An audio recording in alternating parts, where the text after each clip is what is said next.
o principal conceito que a gente vai falar hoje justamente é isso, nessa primeira parte aqui do nosso treinamento, falar um pouquinho sobre as diferenças conceituais e as definições e as diferenças conceituais, né? Sempre é bom falar, quando a gente começa falando um pouquinho sobre Customer Success, é muito bem importante falar sobre o que o Customer Success não é, o que não é sucesso do cliente, para que depois a gente consiga conceitualizar o que é o sucesso do cliente.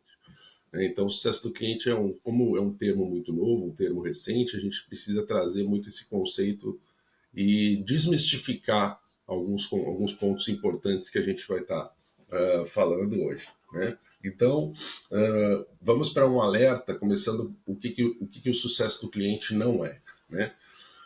Sucesso do cliente não é somente um departamento para qual você delegou tarefas, né? Então, muitas vezes as pessoas acham que sucesso do cliente é um departamento que cuida dos clientes lá, é o pessoal que cuida dos clientes, deixa lá o pessoal que está... Os clientes estão com problema, manda lá para o time de sucesso do cliente. Não, não é isso. Manda lá para o time de suporte ao cliente, não manda para o time de sucesso ao cliente, tá?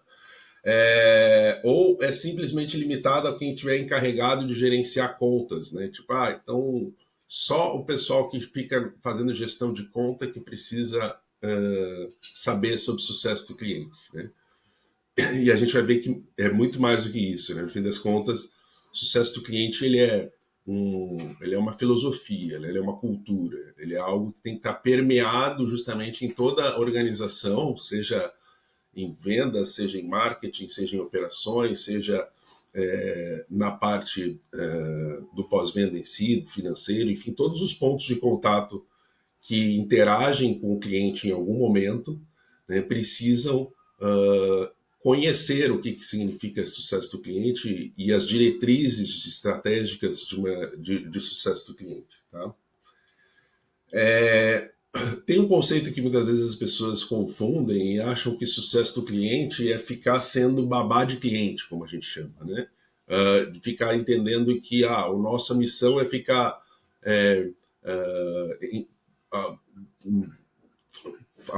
afofando e cuidando ali do nosso cliente, meio que ilustrando tudo que precisa, tudo que ele faz, independente se está certo ou se está errado, para não deixar ele fugir, né? E isso também é um conceito errado, é uma definição errada, justamente porque a gente não consegue minimamente, a gente não tem essa missão, o sucesso do cliente não tem a missão de fazer cuidado do cliente, né? Inclusive tem outra área que geralmente cuida dessa parte de cuidar do cliente, de encantar o cliente, de fazer todo esse tratamento em relação ao cliente, que justamente são as áreas de customer care, né? As áreas de customer experience, etc., que trata justamente de todos os pontos de contato aí do cliente, como o cliente está se sentindo, né? Se ele está se sentindo mais feliz, mais triste, como é que ele passa por toda essa jornada de compra e depois de pós-compra, né? De pós-venda ali dentro do ciclo de vida, né? Outras confusões que se fazem, e que eu já ouvi também, é falarem que sucesso do cliente é uma maneira para ficar rastreando o uso do produto ou uso do serviço, né? Não é para rastrear, né? Obviamente que o sucesso do cliente se baseia muito no uso de dados, né? Eu acho que isso é uma principal premissa aí que a gente já está trazendo, já está antecipando um pouco sobre o que o Customer Success é em si, né? O Customer Success é justamente isso, ele se usa muito de dados, sim, e ele precisa de dados para nortear, para que ele tome ações proativas, né? Então aqui já dando um spoiler do que o sucesso do cliente é, né? Ele é uma iniciativa que ele demanda muito de uma interação proativa, né? Então, o que é o proativo? Você não precisa ligar para mim e dizer que você tem um problema. Eu já sei que você tem um problema antes de tu me falar, né? Então, é meio mãe de Ná, assim, a gente brinca, né? Que eu consigo estar sabendo todos os teus passos antes que tu mesmo saiba que possa vir a estar com algum problema. Então, antes de tu vir a dizer que está um problema, eu já estou lá na frente te antecipando. Só que isso só é possível através do uso de dados. mas não necessariamente ele é uma maneira para rastrear o uso do produto e serviço. Ao contrário, a gente usa o rastreio do serviço, o quanto que ele está usando, os dados que estão sendo gerados disso, para que a gente consiga se apropriar desses dados e assim conseguir ter um comportamento e uma ação preditiva aí nesse funcionamento da estratégia em si, né? Outra comum, né, acho que esse aí todo mundo já ouviu, né? Sucesso do cliente ele é só uma outra nomenclatura para dizer que é um suporte de luxo, né? Ou é só uma outra nomenclatura para pós-venda, né? O pessoal aí de tecnologia está sempre inventando nomes, então muita gente acha que sucesso do cliente é só um pós-venda, é só um suporte, na verdade, né?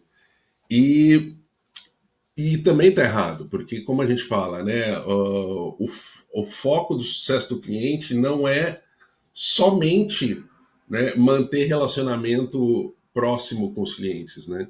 Não, o foco do sucesso do cliente não é satisfação do cliente.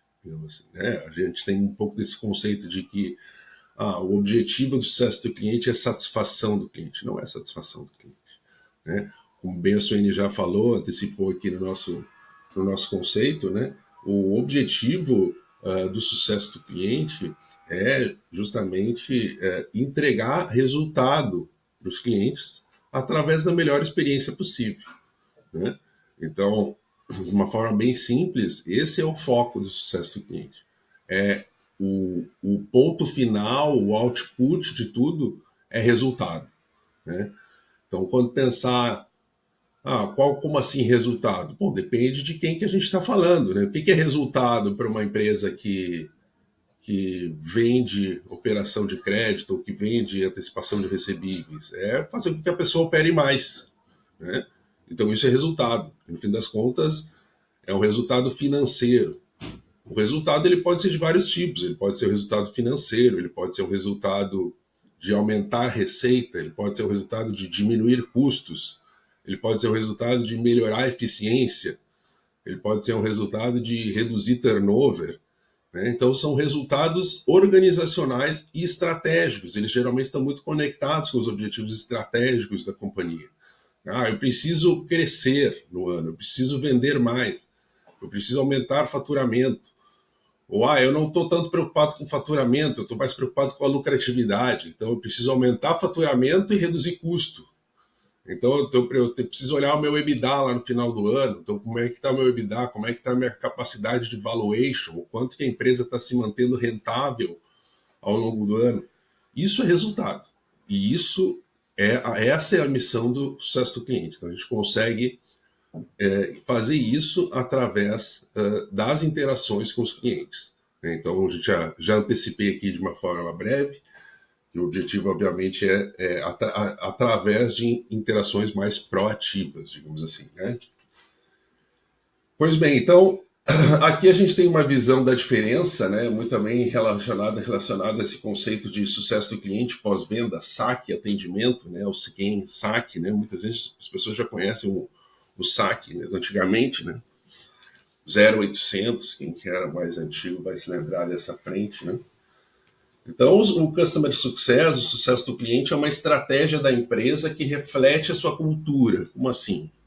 A cultura da empresa é uma cultura que se preocupa com o que o cliente diz, com o que o cliente faz, né? E as decisões da empresa são tomadas baseadas no comportamento do cliente, né? Olha a própria Amazon, né? Olha a própria Apple, né? Empresas aí que efetivamente são obsessivamente apaixonadas e focadas nesse processo do quanto que o cliente, né, direciona, né, os drivers de decisão dentro da empresa são pautados muito se aquela decisão vai impactar ou não vai impactar a experiência do cliente ou se realmente o cliente vai ter melhores resultados a partir disso.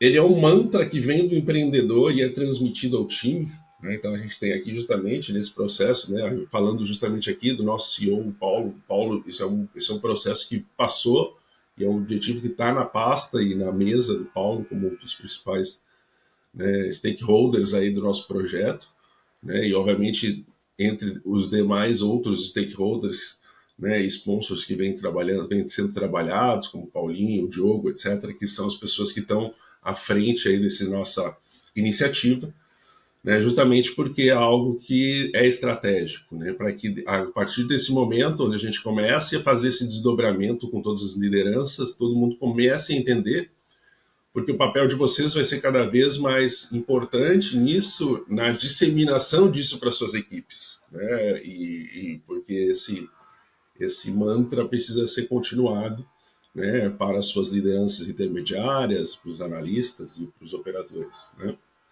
Então ele é proativo, né? Então ele, como a gente falou, ele não é reativo, né? Então acho que essa é a diferença muito importante de entender qual que é a diferença entre CS e suporte. Se qualquer pessoa te falar, eu sei, já ouvi falar sobre o sucesso do cliente, isso é igual ao suporte. Não, não, não, não, não. Olha, suporte é reativo. O que é isso? Eu tenho um problema, o cliente tem um problema, ele liga e eu resolvo o problema dele, né? Então isso é reativo. Porque o quê? A minha atuação, eu dependo dele ligar para mim, dele me dizer que ele tem um problema para eu começar a agir. Isso é uma postura reativa, né? Uma postura proativa, como muitas organizações falam, né, que os profissionais têm que ser proativos, é não ficar esperando a demanda ou o problema cair no teu colo, né? Se antecipa a ele e gera algum tipo de valor para que justamente a pessoa comece a aumentar essa percepção de valor que tu tem. Então, o objetivo da proatividade, ser proativo, significa engajar. É daí que vem o termo do engajamento do cliente. Engajar o cliente justamente sobre o fato dele nem imaginar que eu preciso, que eu vou contratar ele. Ele contratou, ele comprou uma coisa A e eu estou entregando A mais 5A, mas ele está só pagando por A. Porque esses 5A a mais que eu estou entregando de forma proativa para ele é o que vai fazer com que ele comece a ter aquela percepção do tipo assim, meu Deus, eu acho que eu estou pagando muito barato em troca de tudo isso que eu estou recebendo, sabe? Eu estou pagando uma coisa e estou recebendo outros serviços aqui que nem era esperado que eu recebesse. As pessoas estão me ajudando com tantas outras coisas aqui e eu estou, olha, vou comprar mais, então, vou começar a pagar mais coisas aqui. É por isso que a gente começa a fomentar a venda dentro da base, né? O famoso upsell, o cross-sell, né? Justamente porque o cliente começa a aumentar a disposição de pagar do cliente, né? Começa aquele conceito, a gente vai falar um pouquinho para frente, qual a diferença do preço e do valor, né? Então, preço é que tu paga, né? Valor é o que tu recebe. Né? Paga uma coisa, tu tem uma percepção de valor muito maior, a tendência é que cada vez mais tu queira equiparar isso, né? Então é preciso saber quando que o cliente está pronto efetivamente para receber uma oferta.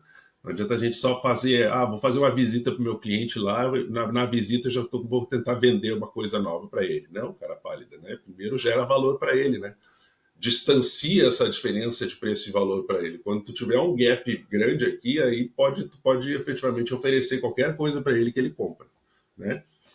E ele é estruturado, porque é isso, como a gente chama, ele é orquestrado, né? As coisas não acontecem por acaso, isso, né? Tipo, como que eu aumento essa diferença? Simplesmente eu vou ficar torcendo para que isso aconteça? Não, né? Ele é estruturado, ele é um processo em que ele é o que a gente chama de orquestrado, ele é processualizado, né? Ele é estruturado através de técnicas onde a gente entende o processo como ele funciona hoje e recomenda pequenas melhorias no processo em que a mudança da postura, principalmente das pessoas que vão fazer essas interações com os clientes, faz com que justamente mude essa interação, essa forma, esse mindset que geralmente estava muito reativo para um mindset mais proativo.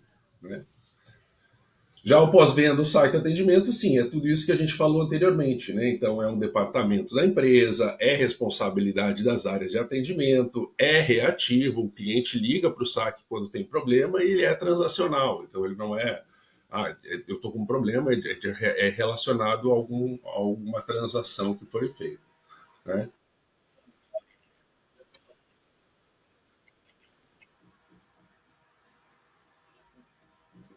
Desculpa, não entendi.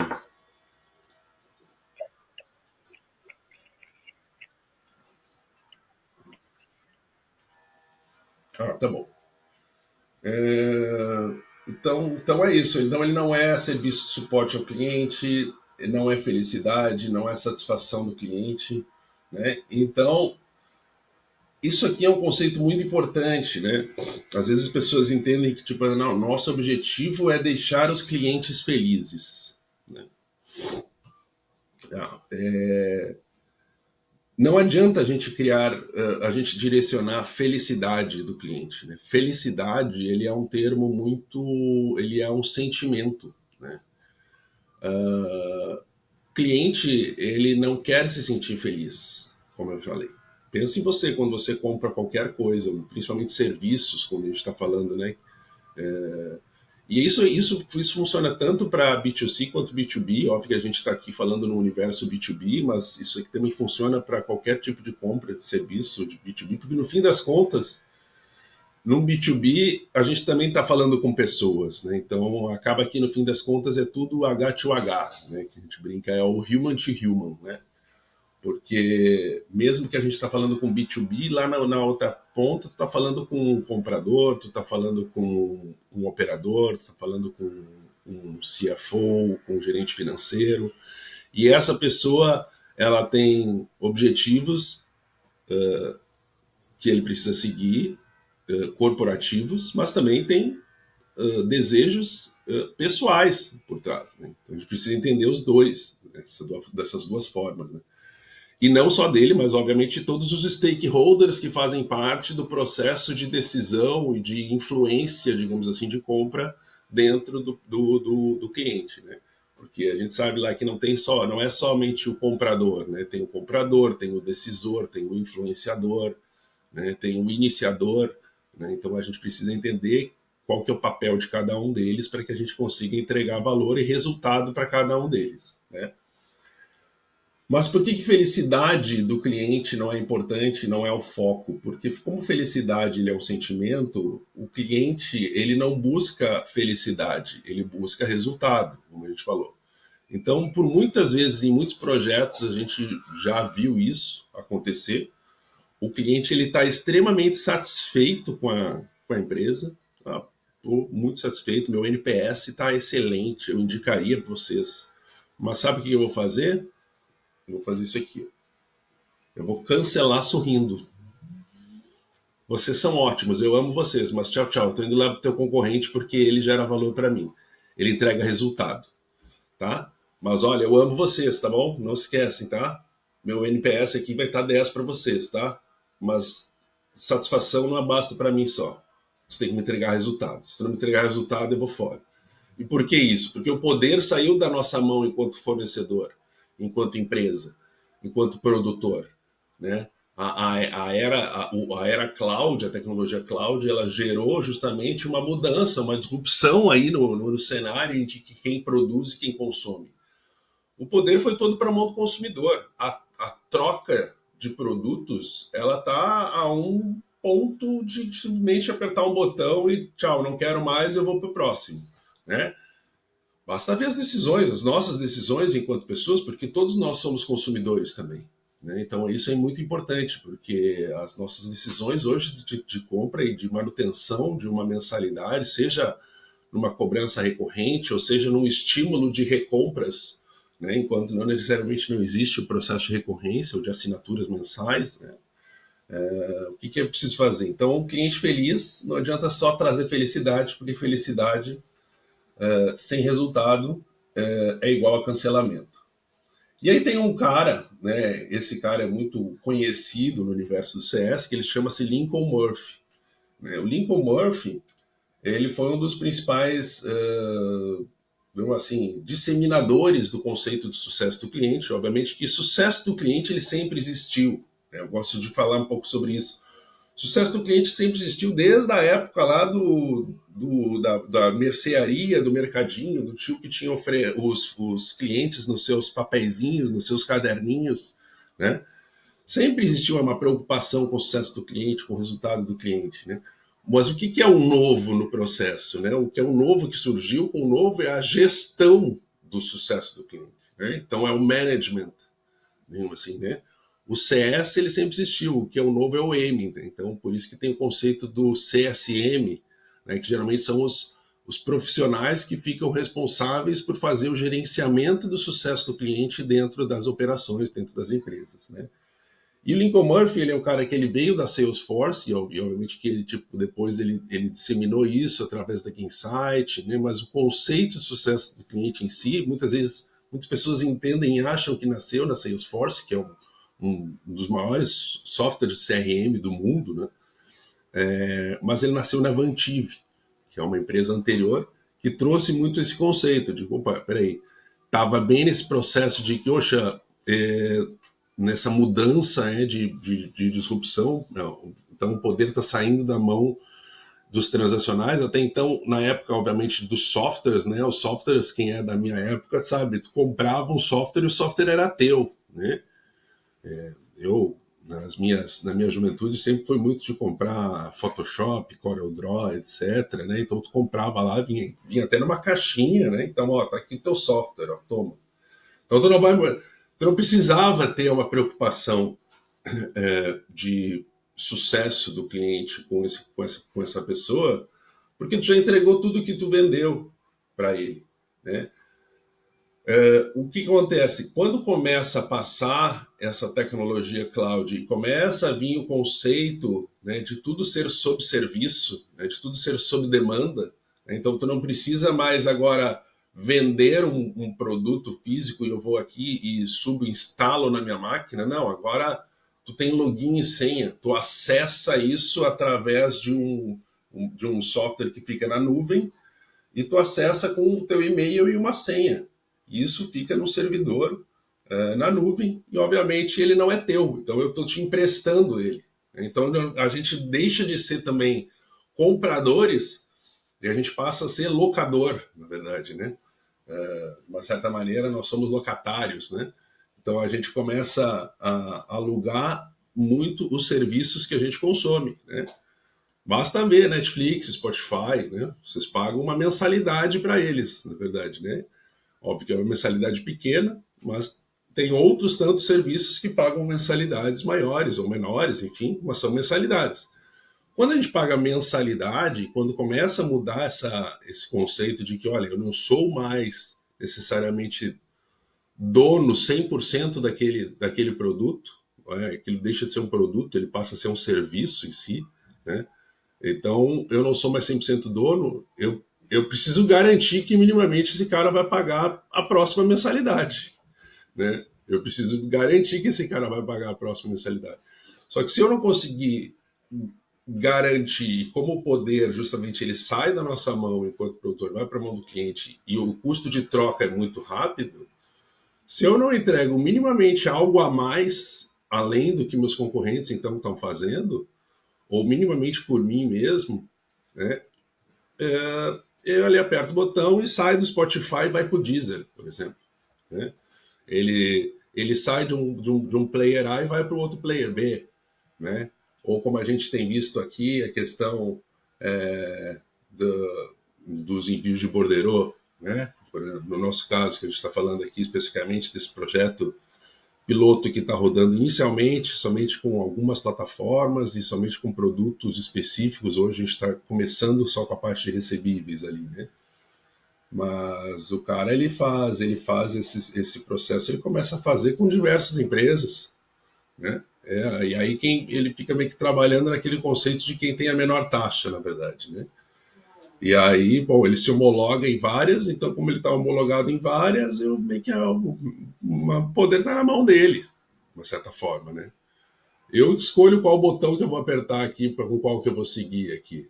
Tipo assim, a gente pode falar o que a gente quiser, né? Só que se a gente começar desde o momento zero, vamos chamar assim, né, desse processo de homologação do cliente, aí ele vê que, poxa, peraí, esses caras aqui, cara, por mais que eles tenham uma taxa maior, eles estão me entregando algo que ninguém está me entregando, eles estão preocupados com minha operação, com minha camada financeira, eles estão me dando um apoio mais consultivo, eles estão 100% disponíveis, eles estão entrando em contato comigo, eles estão querendo destravar muita coisa aqui. O que a gente está, né, tentando fazer, justamente validar nesse projeto piloto, é justamente esse aumento de percepção de valor de um mercado de iguais. Né? Esse é o conceito dos mercados geralmente commodity. Né? Pega um mercado que geralmente é commodity, a gente sabe que tem diferenciais, outros que geralmente fazem com que muda uma coisa ou outra, né? O próprio conceito de branding, né? A marca, né? O peso da marca já é um baita do diferencial que já destoa, né? Efetivamente entre uma e outra. Mas tirando toda essa parte de marca, tirando toda essa parte efetivamente de diferenciais, de vantagens competitivas efetivamente intangíveis, para quem está do outro lado, né, pensando só no aspecto funcional, digamos assim, né, o conceito justamente ele está muito ligado a, cara, qual que é o serviço que tu me entrega? É abacaxi? Tá, eu vou comparar todos os abacaxis que eu tenho aqui, né, tudo igual. Opa, peraí, esse abacaxi aqui, a coroa dele tá brilhante e tá bem amarelinho, parece que ele tá mais docinho, vou escolher esse. Né? Então é isso que a gente tá querendo provocar. Né? Será que a gente começar desde o início a ter uma preocupação e uma interação proativa com esse cliente antes, entrar em contato com ele antes dele precisar entrar em contato com a gente, fazer esse trabalho? É por isso que esse papel, né, do gerente de comercial aqui, né? A gente sabe que o gerente comercial na Cifra tem dois chapéus, digamos assim, que ele atua, né? Tem o chapéu de ir atrás de novos clientes e tem o chapéu de fazer com que esses clientes atuais operem mais. Né? Então a gente está falando justamente de como que a gente vai fazer ele operar mais. E talvez justamente fomentando com que ele entregue esse valor a mais. Né? Além, obviamente, eu vou falar depois, mas além de justamente fazer com que ele opere mais, tem a questão dos SLAs internos, né? Porque às vezes o problema não é necessariamente a questão de, eu faço determinada ação ou não faço. Legal, eu escolhi fazer, mas não adianta tu fazer e demorar um tempão. Não é a questão nem da demora, mas é de manter sempre o cliente informado sobre os processos internos. Ah, não, isso vai estar indo agora, vai para essa etapa de formalização, depois está indo para uma checagem, daí depois está indo para a parte da MOP, quer dizer, a gente precisa entender, o cliente precisa saber. Esses processos a gente sabe, o cliente não sabe, né? Então, o que é resultado desejado, né? O que é CS, na verdade, né? É o sucesso do cliente, né? Lincoln Murphy trouxe o conceito. Sucesso do cliente é quando a gente entrega resultado desejado, é quando a gente entrega o resultado que os clientes desejam, né? Através das interações com a sua empresa. Né? Então, não é só resultado e não é só interações. É resultado mais interações. Né? Eu tenho uma outra definição, mas eu gosto muito desse conceito. Eu gosto de dizer que o Customer Success, ou em português, sucesso do cliente, tem como objetivo garantir que os clientes de um produto ou serviço tenham o melhor resultado após a compra. Ele é um grande fator para fidelização e encantamento com o seu negócio ou com a marca. Tá? O Customer Success vem numa crescente no mercado brasileiro, sendo amplamente adotado por empresas que estão focadas em conquistar uma fatia maior do mercado, garantir a expansão de seus contratos e manter seus contratos fiéis. Tá? Só tomar uma aguinha.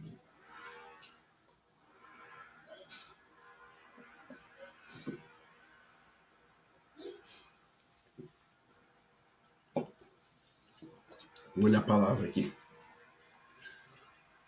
Então, como é que funciona o processo? Né? Então, geralmente a gente trabalha com três principais etapas.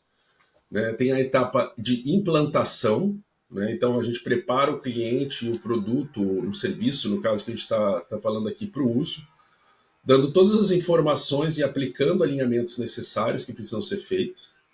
Né? Depois que ele implantou, né, e que ele viu que ele conseguiu implantar, a gente foca na adoção, que é a adoção. A adoção é ajudar o cliente a criar o hábito de usar o produto sempre que possível dentro de uma rotina específica. Né? Em Customer Success, a gente costuma dizer que o cliente adotou uma solução, é importante a gente diferenciar a etapa da implantação. A implantação é como se fosse um onboarding, né? Ah, legal, entrei, e agora? Né? Tá, então agora a gente vai te mostrar passo a passo, etc., como as coisas funcionam, porque essa é a tua primeira percepção que tu está tendo. Né? E é por isso que a gente traz muito o conceito, tem outros indicadores que a gente vai falar depois, que é o conceito de time to first value, né? Em inglês seria o tempo para o primeiro valor. Né? Quanto tempo o cliente, desde o momento que ele assina o contrato, que ele homologa, ou que ele está disponível ali, da pós-POC, digamos assim, que ele leva efetivamente para receber, para operar e receber a TED na conta, vamos dizer assim, né? Que esse seria o primeiro valor dele, né? Então o tempo é importante, não só a conversão é importante também, mas o tempo também é importante. É por isso que a gente precisa também estar sempre pensando em como que a gente otimiza os processos internos, seja através de automação, seja através de melhoria da produtividade, ou seja, melhoria de processo em si, para que esse tempo também reflita no cliente. Ou se o tempo for maior, que em alguns momentos, em determinados momentos, a gente consiga manter o cliente informado e que o tempo vai ser maior. Né? Não pode simplesmente deixar no escuro, dizer assim, olha, eu não sei o que está acontecendo, esse pessoal aqui do nosso departamento não anda, não sei porquê. Para eles, tu é um touch point, tu é um ponto de contato da empresa, né? Se alguém fala assim, ah, pois é, esse departamento não anda, eu falo, pô, meu, pelo amor de Deus, cara, tu não está alinhado com a tua empresa, não pode jamais falar uma coisa dessas, na verdade. Né? Então, o processo da adoção, depois da implantação vem o processo da adoção. A adoção, eu costumo dizer que é o processo em que a tua solução, óbvio que isso se aplica muito mais para, não se aplica tanto para esse conceito bancário, porque o conceito bancário a gente está falando muito de estímulos de recompra, né?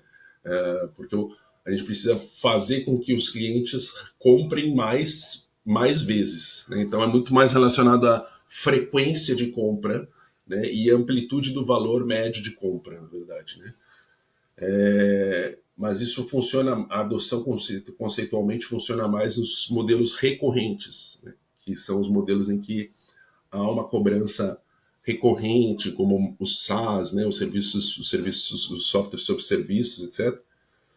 Mas trazendo o conceito para vocês, a adoção parte muito desse conceito de, sabe quando tu tem por exemplo, um RP, um sistema, um CRM, que ele já faz tanto parte da operação da empresa, ou do teu processo, que se eu quiser cancelar o software, eu vou ter que desplugar tantas outras coisas, e essas outras coisas vai impactar tantos outros processos, que, cara, é melhor eu manter o sistema aqui do que cancelar, sabe?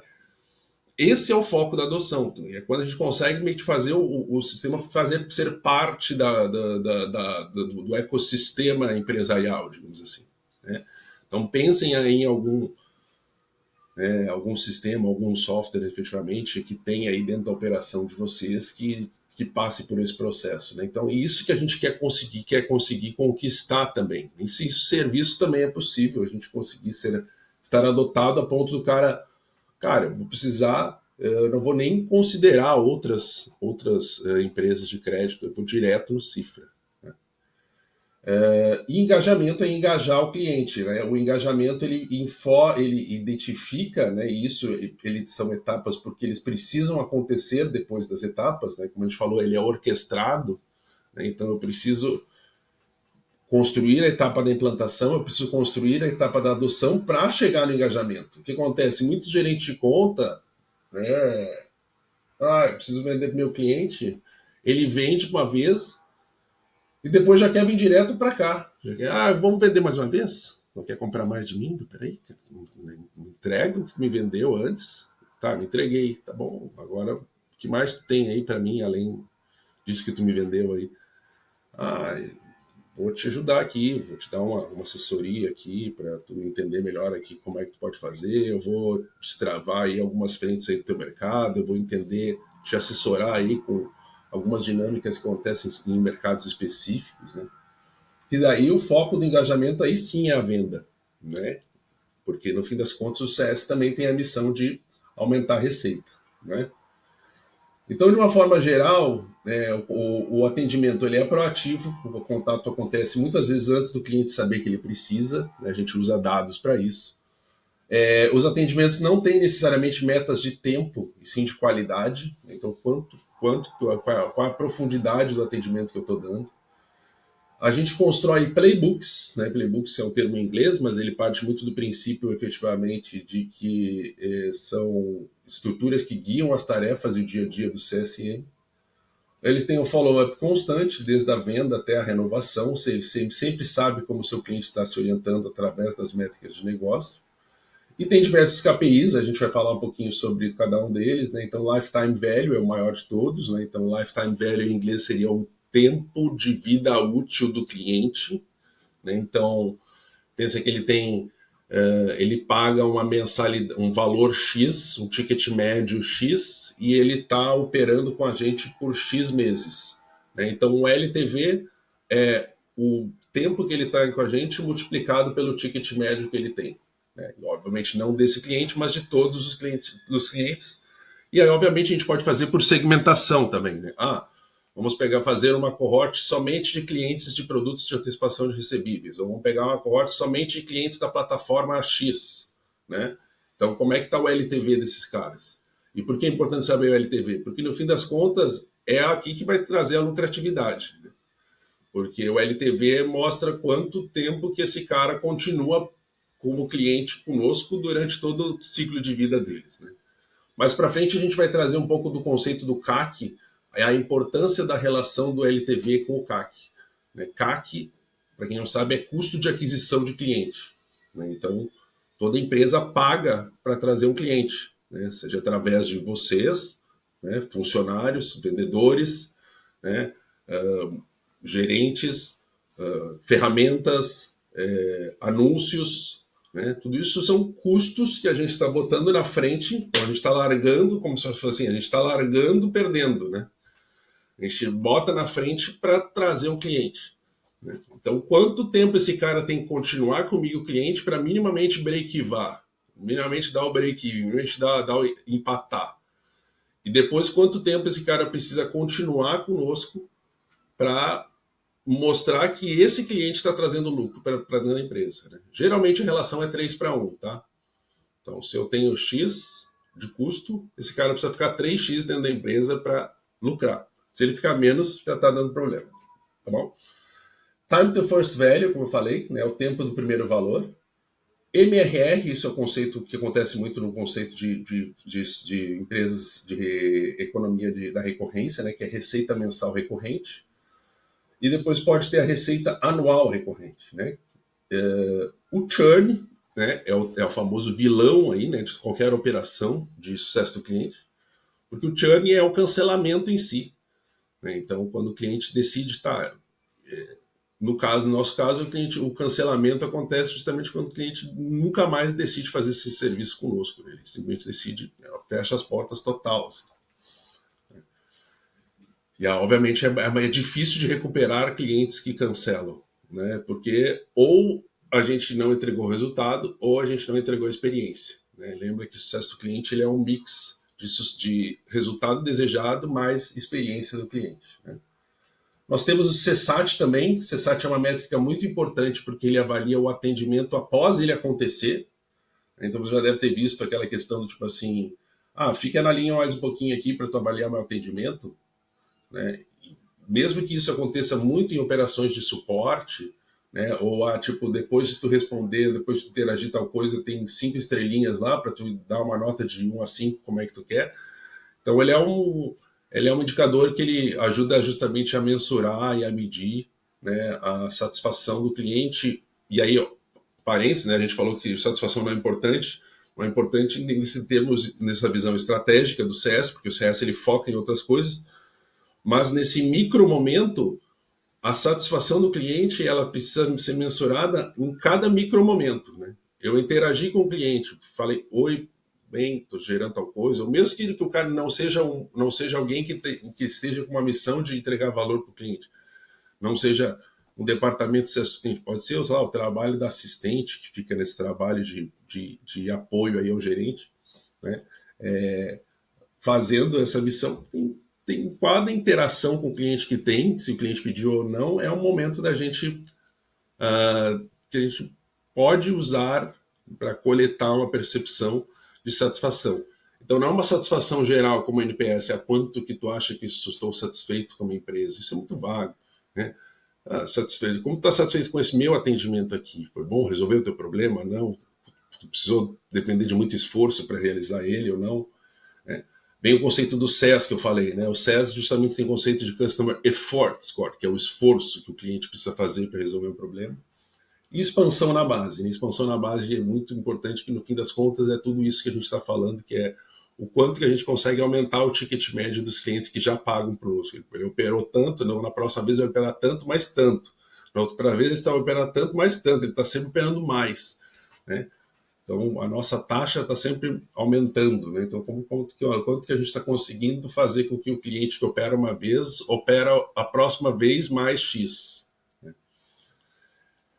E aí que vem o conceito do ciclo do crescimento infinito. Né? Por quê? Porque o CS ele deixa de ser justamente, como a gente já viu, ele deixa de ser esse processo, né?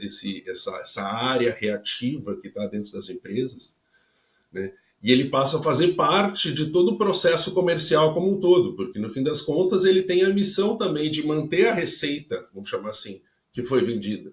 Né? Então, antigamente a gente tinha um processo do funil de venda só, né?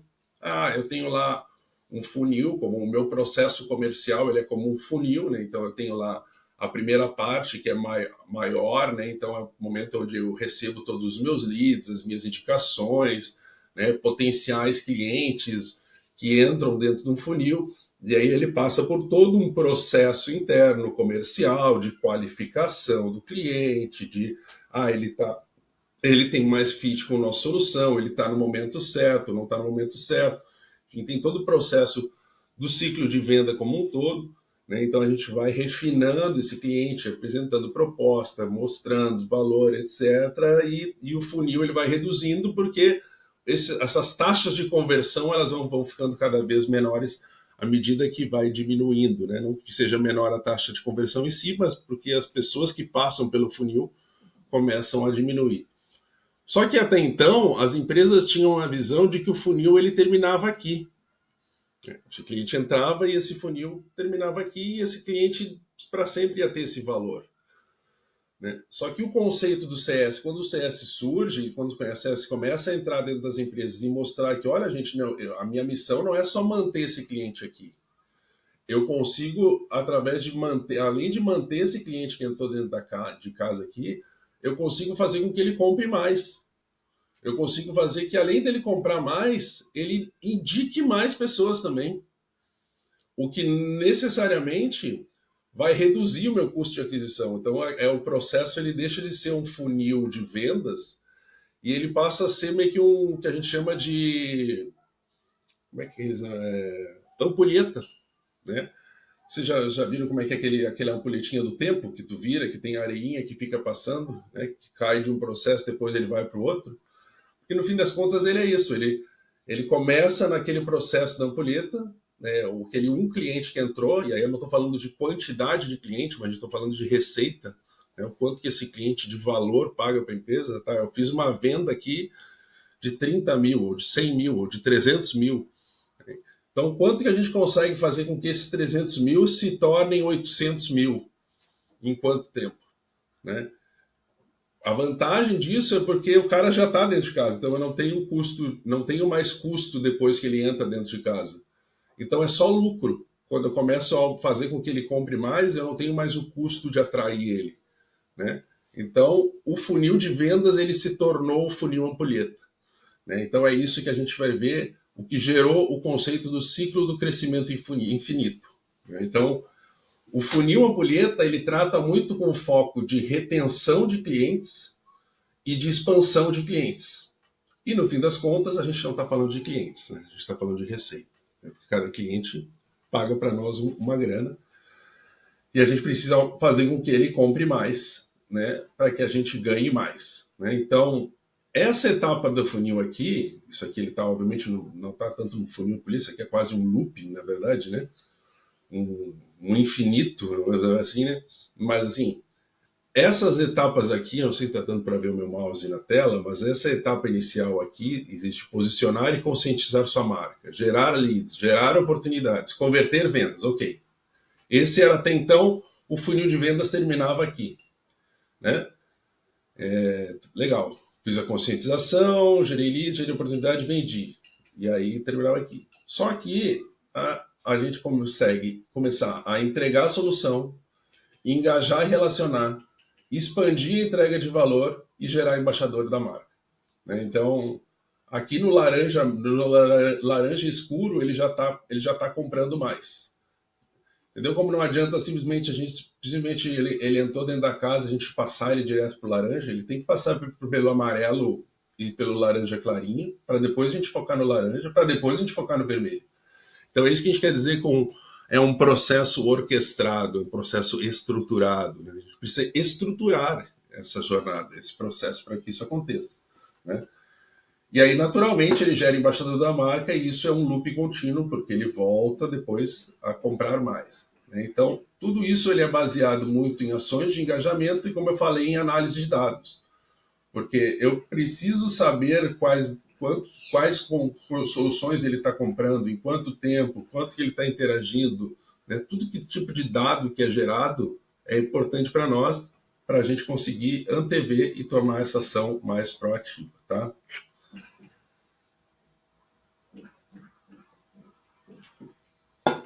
E agora a gente vai entrar no conceito que eu tinha falado, que era da relação CAC-LTV, né? Por quê? Acho que todo mundo conhece o conceito de ROI, né? Só para a gravação ficar clara, tentar entender um pouco melhor aqui, mas ROI justamente é o retorno do investimento, né? Então eu comprei algo, né? Qualquer coisa, qualquer pessoa, quando tu compra algo, né? Eu espero ter um retorno disso, né? Isso geralmente em serviços, né? Geralmente produtos acontecem, mas a gente tem lá depois toda a pirâmide de Maslow, né, que define ali quais são as necessidades do ser humano, né? Pode ser necessidades de status, necessidades fisiológicas, necessidades de segurança, né? Quanto mais, né, sobe no processo da pirâmide, maiores são as influências, né, e mais demorados são os processos de decisão do consumidor, né? É diferente tu comprar um chocolate do que tu decidir se tu vai operar um crédito com uma empresa A ou uma empresa B e vai pedir 300, 400, 1 milhão, 2 milhões de reais emprestado, né? Então, tudo mesmo que tu pede, qualquer serviço que tu compra, tu espera um retorno dele, tá? Em quanto tempo que eu vou ter retorno disso? Né? Então, isso os gurus de marketing, de infoprodutos, hoje vocês podem ver que todos eles falam muito sobre isso, né? Tipo assim, tu compra uma determinada questão, tu vai ter o payback, né? O conceito payback disso em tanto tempo. Então, tu vai ter o retorno desse investimento em tanto tempo, né? E isso funciona muito e isso é essencial também para dentro do sucesso do cliente quando a gente começa a falar um pouco desse conceito de que, olha, a gente não está mais falando só de funil de vendas, a gente está falando de funil ampulheta. Então não é só o processo onde o cliente entra, mas o processo de como ele continua gerando valor dentro do meu processo, tá? Aí surge a questão da relação CAC-LTV, né? E aí tem muito conceito que muitas vezes a gente já ouviu, né? Famosa frase do Philip Kotler, né? Que conquistar novos clientes custa entre 5 a 7 vezes mais do que manter os já existentes. Às vezes a gente ouve essa palavra e ela passa despercebida, assim, tipo, tá bom, já ouvi essa palavra umas 15 mil vezes, assim, né? Mas, tipo assim, o que eu quero mais atenção de vocês aqui é na parte do custa. Nem tanto na parte do conquistar, nem na parte dos 5 a 7 vezes, e nem na parte do manter, mas principalmente na parte do custa, tá? Manter é importante porque a gente vai falar, pelo que a gente vai falar também, né? Porque a missão, né, do sucesso do cliente é manter o cliente, né? Mas principalmente a parte do custa. Por quê? Porque conquistar clientes custa. Tem um custo, como a gente falou, né? E esse custo ele é mensurado através da métrica do CAC, que é o custo de aquisição de clientes, né? Então, se eu tenho, como eu falei antes, um cliente que ele entra para mim, ele custa um valor X para eu trazer ele, por enquanto eu só tenho esse valor X que ele me pagou ali na primeira mensalidade. Agora, se eu mantenho esse cara por mais tempo, consigo fazer estratégias para manter esse cara por mais tempo e fazer com que esse cara, através de processo de engajamento, de relacionamento, eu faça com que esse cara compre mais vezes de mim, né? Então, eu não vou ter custo associado a isso. Todo custo vai estar dentro da etapa anterior, porque esse cara já está dentro de casa. Ele já está aí. Não tem custo. Não tem custo de manutenção. Tem o custo de operacional, obviamente, que é um custo normal de qualquer operação. E, óbvio, é importante a gente entender esse custo operacional. E, óbvio, depois tem processos que a gente consegue fazer para automatizar cada vez mais as interações operacionais para que a gente reduza custos com isso, né? Mas custo de aquisição, de manutenção não existe. Então é por isso que essa frase é a mais marcante de todas, né? Porque o que é o custo de aquisição de clientes, né? O CAC, ele é um indicador que ele define qual que é o valor gasto pela empresa para transformar um lead em um cliente. Então, quanto que a empresa gasta para adquirir um cliente? Custa caro trazer um cliente para a base. Então, quanto de dinheiro que as empresas perdem conquistando o cliente e perdendo ele logo em seguida. Esse é o problema. Porque lembra que a gente falou que o poder não está mais na mão nossa, na mão do cliente. Se a gente não gera valor para o cliente vai embora, né? Então, acontece. É como se a gente tivesse, por exemplo, eu estou botando no meu cofrinho aqui 10 mil moedas aqui dentro desse acreditando que esse cliente vai ficar conosco, né? E aí esse cara fica 2 meses e vai embora. Pô, perdi 10 mil reais.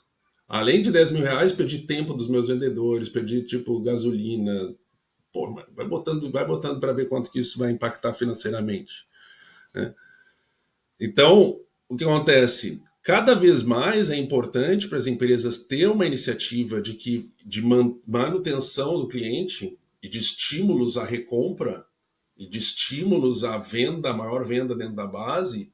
Por quê? Porque quanto mais esse cara ficar comigo, né, mais ele vai estar justamente minimamente pagando aquele custo inicial que foi para trazer ele, né? Então, qual que é o problema quando acontece isso? Que os caras começam a vir, não tô conseguindo vender, não tô conseguindo vender mais, etc. O que a pessoa fala, vou fazer mais anúncio, vou botar mais vendedor. Na verdade, o cara só está aumentando o problema, porque ele só está aumentando mais as moedas que na frente eu vou ter que fazer o payback depois, né? Então, se precisar investir em alguma coisa, invista na parte do sucesso do cliente, né? Traga pessoas focadas na parte de manutenção e focar na parte do sucesso do cliente, porque é ali que onde a gente vai conseguir fazer com que esses caras comprem mais, fiquem mais, indiquem mais, tá? LTV, como a gente já falou, né, é o valor da vida útil do cliente, é a quantidade projetada de receita que um cliente vai gerar ao longo da vida útil na sua empresa. O CAC e o LTV, eles precisam trabalhar juntos e a análise dessas métricas indica justamente a viabilidade de um negócio. Não só a viabilidade do negócio, né? O CAC LTV, ele é uma métrica muito utilizada por investidores, fundos de investimentos, VCs, né? Quantas empresas a gente está vendo aí hoje falando sobre M&As, né? Mergers and Acquisitions, né? Tipo, a empresa tal, que comprou tal, a gente que comprou outra empresa. A pessoa vai sentar para analisar o balancete da empresa, deixa eu entender aqui como é que tá a tua relação com a LTV, primeira coisa, né, que vai ver. Pô, se a empresa está sendo lucrativa ou não, né? Se eu quero ver lucratividade, eu vejo essa relação, né? Então, o LTV alto ele tem um efeito determinante no sucesso do negócio, principalmente quando é associado a um CAC baixo, né? Então, e o cenário tem efeito oposto, quando o LTV é menor ou igual ao CAC, significa que a empresa está falhando ou às vezes está falindo. Dizer, não é só falhando, às vezes pode estar até falindo silenciosamente, né? É por isso que surgem os layoffs, né? Do nada eu fui surpreendido. Pô, a empresa queria estar muito mais preocupada em vender para novos clientes do que em manter os clientes que já tem, né? Uma hora a conta chega, né? Então, para calcular o LTV, como eu falei, é o lifetime multiplicado pelo ticket médio, tá? E aí que a gente fala um pouquinho sobre o conceito do funil ampulheta, né? Então, isso aqui é meio aquele que eu já tinha mostrado, que a gente estava falando no funil do ciclo do crescimento infinito, é a mesma visão, só que numa visão mais de pé aqui, né? Então, a gente está falando aqui dessa etapa da jornada de compra, onde tem a consciência, consideração, decisão e compra. E a jornada do consumidor. Aí tem a adoção, a retenção, a expansão e os advogados da marca. Né? E é importante falar um pouquinho sobre essa parte final, a última etapa do funil ampulheta, que é o dos advogados da marca, ou dos embaixadores da marca, né? Ou dos brand lovers, na verdade, né? Por quê? Porque esses caras são os caras que vão dar depoimentos positivos para você. Você não precisa nem pedir para eles, na verdade. Eles naturalmente vão fazer. Esses são os caras que muito provavelmente fazem comentários de uma forma, de um exemplo menor, é uma forma, essa é a pessoa que vai lá e não vai lá no Google, nos comentários do Google Maps ou do Google Clientes e tudo mais, e faz um comentário positivo, nossa, como foi boa minha experiência, adorei e tudo mais. E sabe o que é o mais legal? Porque que além desse processo do sucesso do cliente, além dele manter os clientes, além deles fazer com que o cliente compre mais, ele acaba, inclusive, ajudando a reduzir o CAC ainda. Por quê? Porque esses caras que são, né, embaixadores da marca, eles vão indicar novas pessoas. Né? Eles vão ser as pessoas que vão estar indicando outros colegas, enfim, clientes, potenciais clientes. Só que quando o cliente ele vem através de uma indicação, ele passa por todas as etapas iniciais do SDR, não precisa fazer qualificação, não precisa fazer lista, não precisa passar pelo BDR, não precisa fazer... Tu vai direto na mão do closer já. Então ali, só nisso já reduziu ali 50% do seu ciclo de vendas. Né? Então, o teu custo vai ser muito menor com esse cara. Né? Então, tu vai reduzir o teu CAC. Né? Porque tu vai ter mais pessoas indicando novos clientes. Né?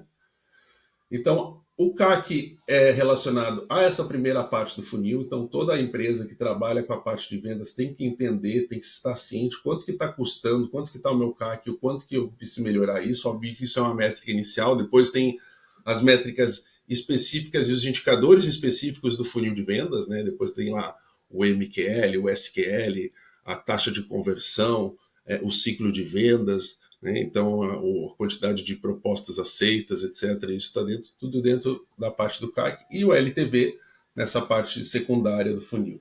Né? Então, aqui a gente tem uma visão, né, de como que isso acontece nessa visão CAC-LTV. Né? Então, se a gente tem aqui um cliente que ele entra e o payback ele acontece a partir do momento que esse valor do CAC aqui ele se paga. Então, a gente estava falando, o cara entrou com 10 mil, ele ficou mês 1, mês 2, mês 3, mês 4, mês 5. Bom, no mês 5 ele pagou. Tá bom. Legal. Ok. Aí no mês 6, no mês 7, no mês 8, mês 9, mês 10, mês 11, 12, 13, 14, 15. Ok. Aqui ele está só aumentando a lucratividade. Só que se no mês 3 aqui tu faz um upsell ou um cross-sell, esse valor médio que ele pagava já é maior. Então a tua curva de crescimento deixa de ser uma curva linear e passa a ser exponencial, porque é aquele valor vezes o outro, é aquele valor na potência do outro. E é por isso que tem o conceito do crescimento exponencial. Né? O crescimento ele é exponencial por causa disso, porque tu vende uma vez para o cara paga aquele valor, além daquele valor ele paga mais um outro valor, e depois outra vez, além daquele valor, ele paga mais, multiplicado por todos aqueles clientes que já estão dentro de casa. Isso gera um crescimento financeiro muito grande para a organização. Né? E o churn acaba sendo o vilão aqui, porque é quando ele não deixa conseguir conquistar dentro do processo. Então, o sucesso do cliente, ele trata justamente sobre isso. Ele trata justamente para como que a gente faz com que esses clientes fiquem mais tempo, gastando mais com a gente, evitando que cancelem e indicando mais clientes para dentro de casa. Né? Aqui a gente tem um outro exemplo que mostra que um fluxo de caixa de um cliente que entrou pagando 6 mil de CAC. Né? Então vamos pensar lá, como é que eu calculo o CAC? Né? Então eu faço um levantamento de quantos clientes eu trouxe para dentro de casa, quanto que eu gastei para trazer esses clientes e divide um pelo outro, tu tem o teu CAC. Bem simples assim. Tá? Então, eu trouxe no último mês aqui, no mês de setembro, que já foi fechado aqui, eu trouxe 23 clientes para dentro de casa, beleza? Quanto que esses 23 clientes trouxeram de faturamento de venda? Foram X mil reais ou X milhões de reais para dentro de venda que gerou. Legal. Qual foi o meu custo de aquisição? Quem são as pessoas que ficaram envolvidas dentro do processo de comercial? Ah, foi o vendedor tal, foi não sei o que, tá. Okay, então isso aqui foi o custo de pessoal. Depois, o que mais? Comissões, teve esse custo de comissões. Depois, ferramentas. A gente usou VoIP, a gente usou CRM, a gente usou WhatsApp, a gente usou WhatsApp Business, teve esse custo aqui, tá? Anúncio. A gente teve esse custo aqui de anúncio, teve esse evento que a gente foi, teve não sei o que, não sei o que, não sei o que. Tá bom, então bota tudo isso aqui dentro do seu de custo e tem o valor do teu CAC. Vamos supor que nesse caso aqui do nosso exemplo, custou 6 mil reais para trazer o cliente novo. Beleza. Só que vamos pensar que, tipo, esses 6 mil reais que entra, ok, beleza. Só que o cliente, ele paga uma mensalidade de R$ 1.000. Vamos supor aqui que é um processo recorrente. Mas poderia funcionar no processo de recompra. Vamos supor que a cada mês aqui, o processo de recompra é mais complicado ainda, porque tu precisa fazer com que o cara recompre, estimular a recompra, né? Quando é recorrente, já facilita, já garante minimamente que aquilo lá é uma mensalidade que vai entrar. Não que vai entrar, mas que a tua missão manter. Né? E a tua missão não é fomentar a venda, é fomentar a manutenção disso. Né? Então vamos pensar num modelo recorrente onde o cliente pague R$ 1.000 por mês aqui. Né? Só que todo o valor que o cliente paga por mês, eu não boto todo esse dinheiro no bolso, digamos assim, porque eu tenho uma margem. Essa margem que é para pagar a minha operação, né, que é a margem bruta. Né? Então, vamos supor que geralmente tem uma margem bruta de 50% aqui. Então, se o cara paga, e eu estou falando isso numa visão de um cliente só, mas a gente obviamente faz essa visão da base toda, né? Ou segmentada por cohorts, como a gente chama, né? Então, eu tenho um fluxo de caixa de um cliente único aqui. Se esse cara me custou 6 mil e ele me paga R$ 1.000 por mês, só que eu tenho uma margem de 50%, então, na verdade, eu boto R$ 500 no bolso cada mês. Né? Então, esse cara aqui, ele vai se pagar no 12º mês, obviamente 13º mês, porque o primeiro mês é o mês de fechamento. Né? Então, pensa bem, 500. Ok, agora deu 6 mil. Então, eu empatei no 13º mês. Do 14º para frente que eu vou começar a lucrar. O que acontece com as empresas que falham e falem silenciosamente? Os clientes começam a cancelar aqui no 5º, no 6º, no 7º mês e não conseguem visualizar por que está tendo problema de fluxo de caixa. Né? Por causa disso, porque tu está gastando muito. Então, o que tu vai ter que fazer? Tu vai ter que... não vai ter que botar mais vendedor para dentro de casa, fazer mais. Vai ter que reduzir essa quantidade de vendedor aqui, reduzir não o vendedor, mas reduzir os custos ou, obviamente, ser mais eficiente, né, no CAC. Eu acho que isso muitas estratégias de venda estão se falando muito cada vez sobre isso, sobre como que eu consigo ser eficiente. Eu acho que essa é a nossa missão enquanto superintendentes também, pensar no trabalho dos nossos gerentes também, quanto que os nossos gerentes estão sendo eficientes no processo comercial como um todo, né, que é conseguir fazer mais com menos, né, porque no fim das contas, esse é o número que no fim das contas cada filial vai estar sendo analisada com esse processo. Né. Então, clientes leais, eles trazem 10 vezes mais receita. Tá? Por quê? No fim das contas, o objetivo é fazer com que o cliente fique mais. O sucesso do cliente ajuda a reduzir churn. Ele foca na adoção, ele foca na retenção, ele foca no engajamento. A gente depois faz com que o cliente compre mais. Então, a gente trabalha com upsell e cross-sell. Vou dar um duplo clique sobre upsell e cross-sell também. Só um minutinho.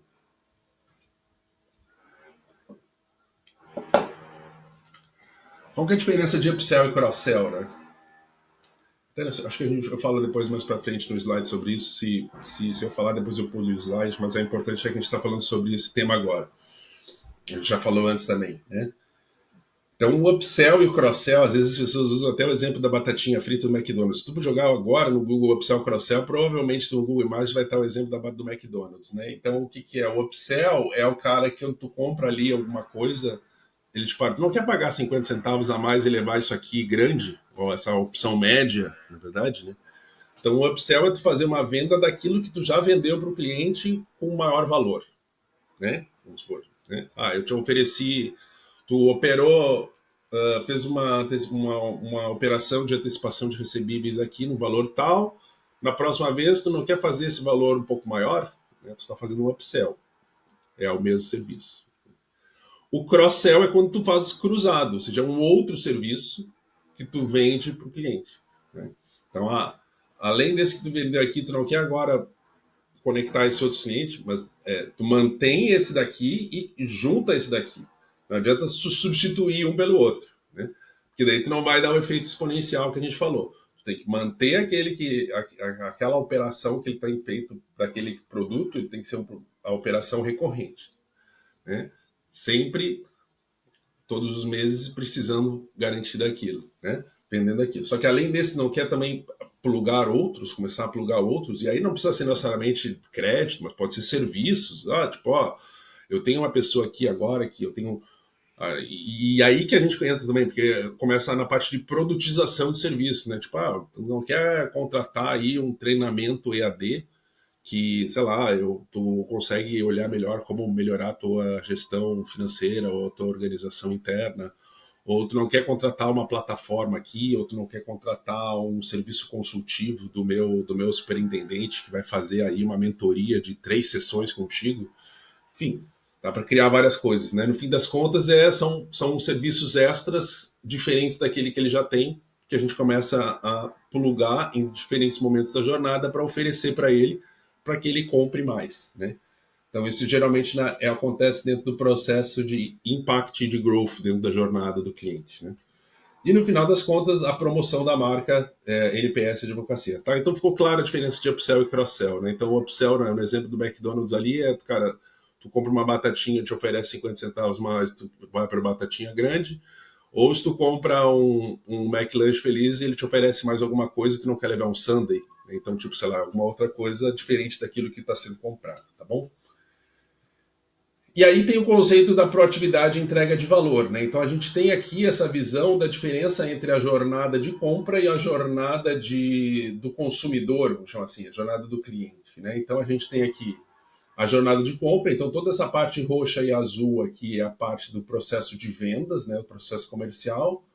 E depois nós temos a parte do onboarding e do ongoing, né? Então onboarding, onde a gente tem esse processo da implantação e da adoção, como a gente falou, e depois tem toda a parte de ongoing, né? Então tem lá a etapa de retenção do cliente, onde ele vai perceber o valor, e aí vai ter a parte da expansão, né? O mais importante aqui do processo é a expansão, né? Como a gente falou, né?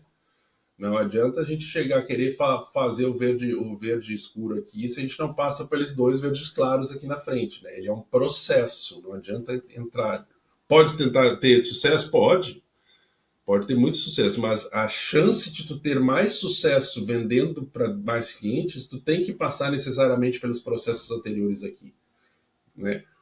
Isso leva tempo? Não, porque depende de cada perfil do cliente. Se dependendo de cada perfil, de cada produto, se a gente começa a plantar essa sementinha aqui já na fase anterior aqui, e é por isso que cada vez mais se tem o conceito do Customer Centric Selling, né? Que é como que a gente para de vender funcionalidade e começa a vender pensando no qual que em ajudar o cliente a resolver um problema, né?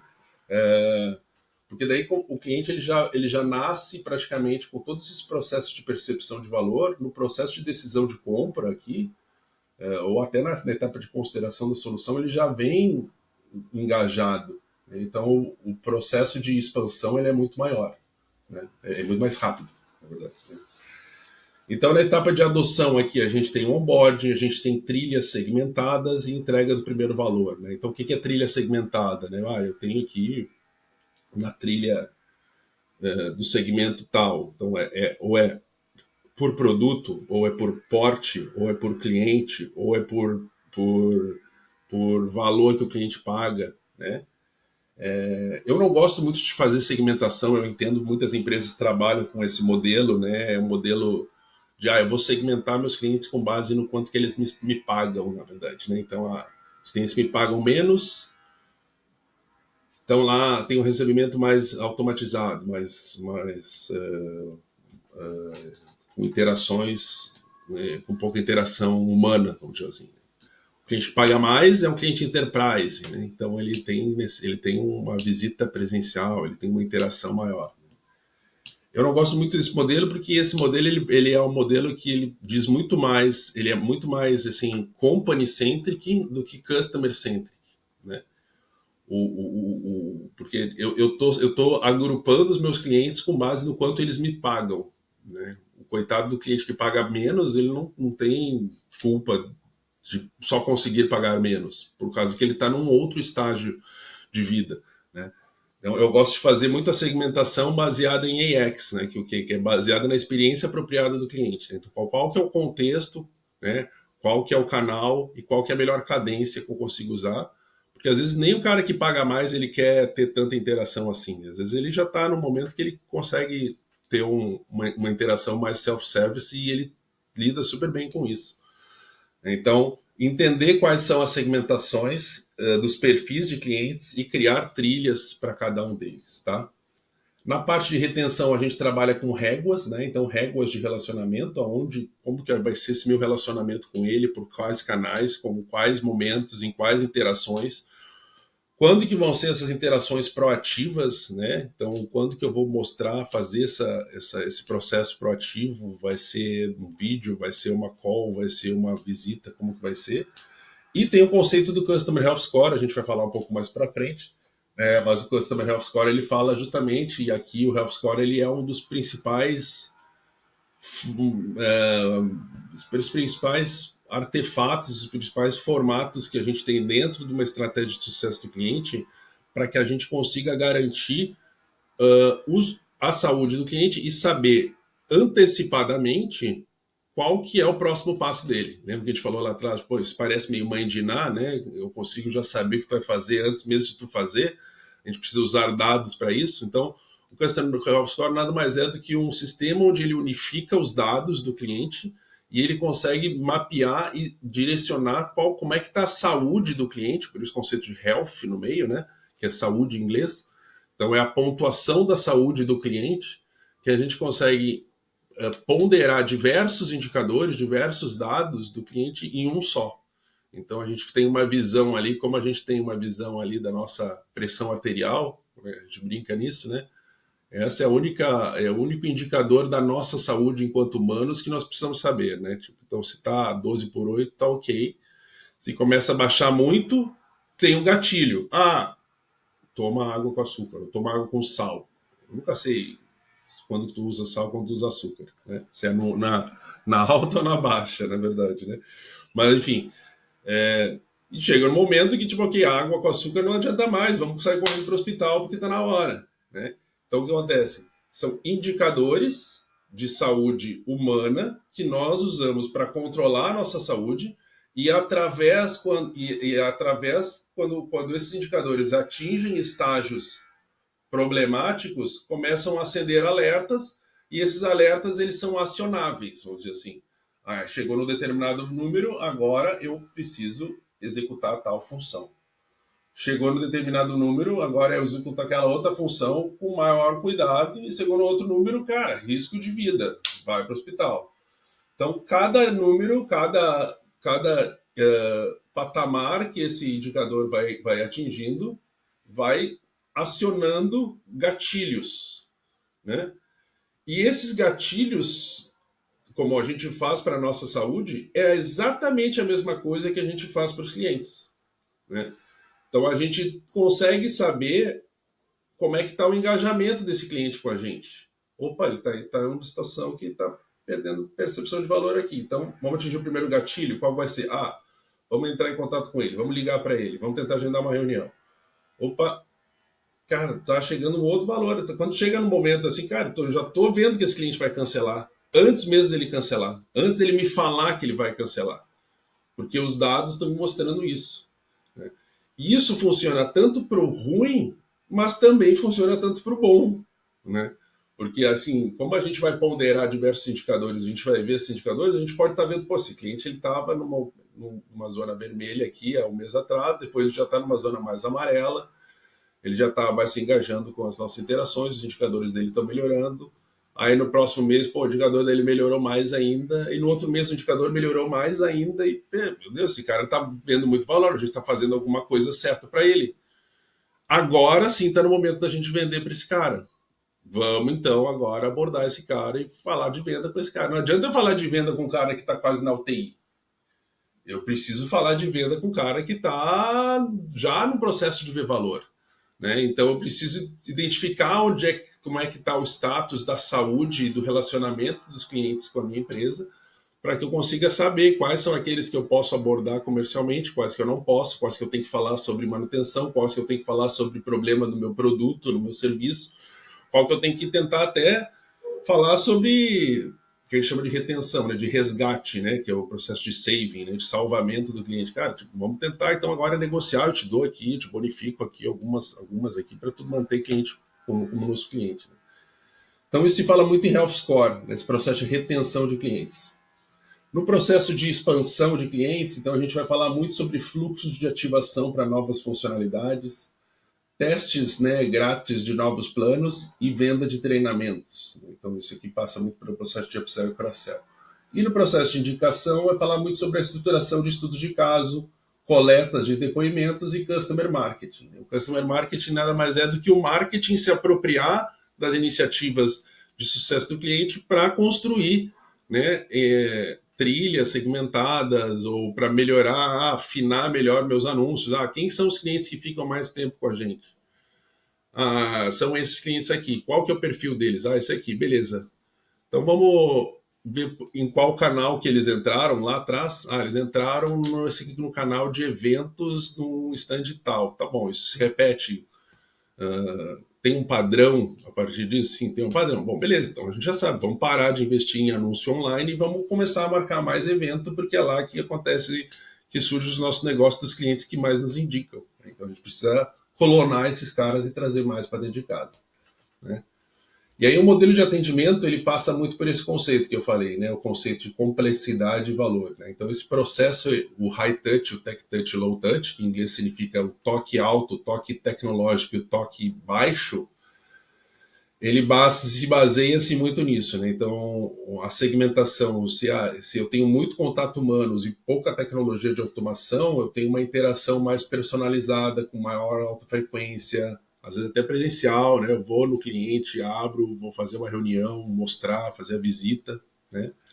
O Tech Touch, tu consegue ter interações com clientes num nível escalável. O que acontece? Tu não precisa ter muitas pessoas para fazer esse processo. Né? Isso geralmente acontece quando o ticket médio é mais baixo, né? Que o tempo que eu ligaria para um cliente para gerar algum tipo de valor proativo, para alguma interação proativa que eu vou fazer para ele, o tempo de eu botar um operador ligando para o meu cliente vezes 40 horas na semana, vezes 22 dias úteis no mês, esse valor já é maior do que o ticket médio do cara paga para mim. Então é impossível tu botar uma pessoa para trabalhar nisso. Geralmente acontece em operações com ticket médio menor. Né? Então o que eu tenho que ter? É possível tu ter um CS sim, só que tu tem um CS mais tech touch. O quê? Tipo, a interação que ele vai tendo, ele vai recebendo interações através de processos automatizados. Então aquela régua de relacionamento, ela se torna uma régua de relacionamento mais automatizada. Então olá nome, com variáveis, né? Olá nome, seja bem-vindo, não sei o que, clique aqui para ir em tal lugar, ou vai para tal lugar. Agora veja aqui um tutorial na minha tela, eu te mostro como é que faz tal coisa. Então tu vai sendo self-service, né? Tu vai recebendo valor e tu vai engajando. E isso também é orquestrado. Né? A gente não deixa ao acaso, o cliente vai lá e ao acaso ele vai se interagindo. Também é orquestrado. E tem o low touch, que é o meio termo, que não é 100% automatizado e não é 100% humano. Que ele é automatizado, mas se tem algum problema, entra um humano no meio ali para resolver o problema. Tá? Então essa é a parte que a gente fala ali da relação dos modelos de atendimento. E aí tem a parte do onboarding, né, falando um pouquinho sobre cada uma das etapas, né? Então tem o onboarding, que o processo ali do onboarding é educar o cliente, é mostrar como o produto funciona, né, como utilizar da maneira correta, é ativar o cliente, né, e entregar o primeiro valor, né? Geralmente o conceito do primeiro valor, a gente usa o conceito de AHA, o primeiro valor, e na retenção de realizar o valor é o conceito de UAU, né, que é bem nesse conceito de português, AHA, entendi como esse negócio funciona. E o uau é uau, nossa, esse negócio realmente faz a diferença na minha vida, né? Então, o AHA é o cliente precisa ver valor no seu produto, no seu serviço, já no primeiro momento ele precisa ver o porquê ele precisa de você. Então, aqui é a diferença do AHA Moment do Wow Moment, né? O AHA Moment é quando o cliente tem o momento da percepção do valor, AHA é isso que o seu produto faz, e o Wow Moment é quando ele vê a coisa funcionando, já, né? Depois de entregar o primeiro valor, ele tem um wow moment que é que ele consegue falar, putz, esse produto realmente me ajuda. Então, são momentos diferentes, né? Então, geralmente, 70% dos seus clientes podem abandonar a sua empresa entre a etapa de aquisição e a etapa do primeiro valor. Porque lembra aquela frase que diz assim, a primeira impressão é a que fica, né? Por isso que a etapa de onboarding ela é muito importante, ela é essencial, porque é ali que o cliente vai ver, tipo, poxa, nossa, tive uma experiência assim, encantadora, vou fazer mais uma operação com ele, né? E é por isso que nos pilotos que a gente está falando agora, a gente está fazendo exclusivamente para clientes novos. A gente não está falando para clientes que já operaram alguma vez. A gente está com o cara que está entrando pela primeira vez no contato, pela primeira vez com a cifra.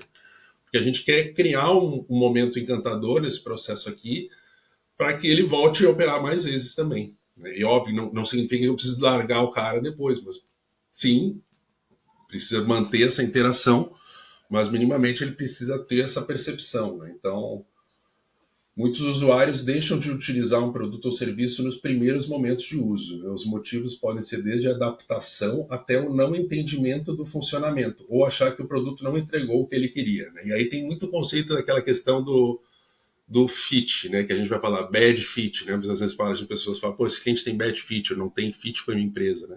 Acontece, isso geralmente acontece quando o time de vendas traz clientes que estão fora do nosso ICP, fora do nosso perfil de cliente ideal, né? Ou tipo, vendeu por vender, sabe? Tem que bater meta, vou botar para dentro, né? E depois a gente se vê como é que se vira, né? Isso justamente mostra uma atitude não customer centric, né? Porque tu está preocupado muito mais com o teu lucro, com o teu sucesso enquanto equipe, enquanto comercial, enquanto vendedor em si, e pouco preocupado com a experiência do cliente, né? O impacto que isso vai ter na experiência do cliente em si. Então, é importante que a gente traga pessoas que efetivamente vão ver valor e no nosso serviço, né? E que a gente consiga saber quem são essas pessoas, na verdade, né? Então, depois que o onboarding acabou, a gente precisa garantir que o cliente não vai deixar o produto de lado e que não fique desanimado ao saber que sua orientação focada terminou, porque geralmente tem uma orientação mais próxima e tem uma passagem de bastão, geralmente. Terminou, essa pessoa que cuida da implantação e da adoção, agora eu vou te passar para uma outra pessoa, que é uma pessoa que é mais responsável por essas partes estratégicas, que vão cuidar contigo toda a parte de retenção, de expansão, e aí vai falar todo esse processo de trabalho do gerente de conta em si no ongoing, né? Então aqui depois a gente tem aqui algumas recomendações aqui, a gente pode deixar aqui, né? Então o que tem o processo de onboarding, né? O processo inicial de recepcionar o comprador, dar um preview dos primeiros passos, aprofundar sobre o detalhamento dos resultados, identificar quem são os contatos do cliente. Aí depois a gente faz um momento de kickoff, né? Para entender um pouquinho mais expectativas, métricas de sucesso, treinamento, adoção, ativação, né? Então tem todas as informações de processos aqui dentro da etapa, né? Então, para estruturar uma operação de CS, o que a gente tem que fazer geralmente, né? A gente tem que conhecer muito bem o cliente, então tem que entender o que é sucesso para o cliente, que resultado ele busca, como que a gente envelopa isso com experiência para a gente entregar esse plus que a gente chama, né? Então, a gente precisa ir além do funcional, né? Para entender ali o que é essa experiência, o que é esse plus para ele. Então, passa muito por um processo de conhecer. Às vezes as pessoas ficam muito receosas, né? Pô, a tua maior fonte de informações está dentro de casa, né? Pega o telefone e liga o teu cliente, cara, o que foi que motivou nessa compra? Qual foi o processo? Como é que está? Muito mais em relação a querer saber como está a satisfação, mas entender um pouquinho mais sobre ele, quais eram os desejos deles, quais eram os desafios, porque de uma certa maneira ele também vai ajudar a nutrir a tua construção de persona, a tua construção de CP ali na frente, né? Mapear a jornada em milestone, né? Então mapear as atividades do cliente após a compra, né? Como é que estava a jornada, a gente chama de as is to be gaps, né? Como é a jornada atual do cliente, qual que é a jornada ideal do cliente, né? Então, na jornada atual, a gente vê onde tem gaps de melhoria, onde tem problemas, onde tem interações em que há um ponto de fricção com o cliente, e nesses momentos de fricção a gente projeta como que poderia ser, né, nesse processo de entregar algo a mais. E pode ser ou entregar algo a mais no sentido de ter um atendimento mais próximo, ou de ter alguém mais próximo, mas sempre com essa visão proativa, ou numa visão de reduzir de tempo, de melhorar a eficiência, de melhorar a produtividade, de melhorar, pensando em entregar resultado para o cliente, né? Então, remover pontos de fricção e segmentar e personalizar, né? Definir indicadores e alertas, né? Monitorar se o cliente está tendo sucesso, quais são os gatilhos que fazem sentido. Ser preditivo, né? Então, a gente não precisa ficar esperando o cliente, né, chegar, né? Então, a gente precisa usar dados justamente para antecipar os possíveis cenários, acompanhar o help score do cliente para saber o momento certo de falar com cada cliente, definir os parâmetros e validar e testar, né? Então, se não tem dados, cria o dado, né? Isso é muito importante. Às vezes as pessoas ficam esperando, eu não tenho dado, então, sei lá, vamos criar o dado aqui, sei lá, quantas vezes o cliente passou aqui na minha frente em X tempo, conta no papel de pão aqui e leva isso como informação para dentro da empresa, né? Que é o número 7 aqui, né? Então, a gente começa a trazer essas informações relacionadas aos conceitos do nosso cliente, o conceito de bad fit e good fit, como a gente já falou. Essa frase é demais, que fala, é a frase do próprio Lincoln Murphy, que ele fala que as sementes do churn são plantadas cedo. O que é isso? Não adianta a gente também ter o sucesso do cliente não faz milagres, né? Como a gente fala, obviamente que a gente quer dar o maior apoio consultivo e proativo possível para que o cliente compre mais, mas no fim das contas, não adianta fazer isso se o cliente não está no momento adequado dele. Então, sementes do churn são plantadas cedo porque muitas vezes trazer um cliente que não está dentro do nosso CP para dentro de casa, muito provavelmente ele vai churnar. Então, é importante essa aproximação das duas áreas, da área de sucesso do cliente com a área de vendas, porque no fim das contas ele é uma coisa só, né? Então, muito geralmente isso dentro das empresas, as áreas de sucesso do cliente estão dentro de uma área de receita, digamos assim, né? Que é o marketing, vendas e CS, tudo dentro de uma única frente, que é o chamados, que são as áreas que são chamadas go-to-market, né? Que são as áreas que direcionadas a dentro desse processo cultural, né? Então, CS é o resultado desejado por meio das interações das empresas. Resultado desejado é igual a resultado esperado mais experiência apropriada, ou, na fórmula como a gente gosta de usar, é que CS é igual a CX mais CO. Então, em inglês, CO é Customer Outcomes, que significa resultado do cliente, né? E CX é experiência do cliente. Então, se é sucesso do cliente igual a experiência do cliente? Não. Experiência do cliente faz parte do sucesso do cliente. Só entregar a experiência do cliente não adianta. Só entregar resultado também não adianta. A gente tem que entregar resultado e a melhor experiência possível. Aí sim a gente vai entregar sucesso para o cliente, né? Então a fórmula do sucesso é igual a experiência apropriada do cliente mais resultado esperado, né? Então o resultado esperado é ir além da solução funcional, né? Então vamos pegar uma empresa aérea, por exemplo. A solução funcional, o resultado esperado, qual que é? Tipo assim, minimamente, de uma empresa aérea, é te levar com segurança do ponto A para o ponto B. Ponto. Mínimo. Esse é o mínimo esperado, né? Esse é o resultado, né? Óbvio, a gente está falando de uma forma muito mais macro aqui. Te levar vivo de um ponto para o outro, né?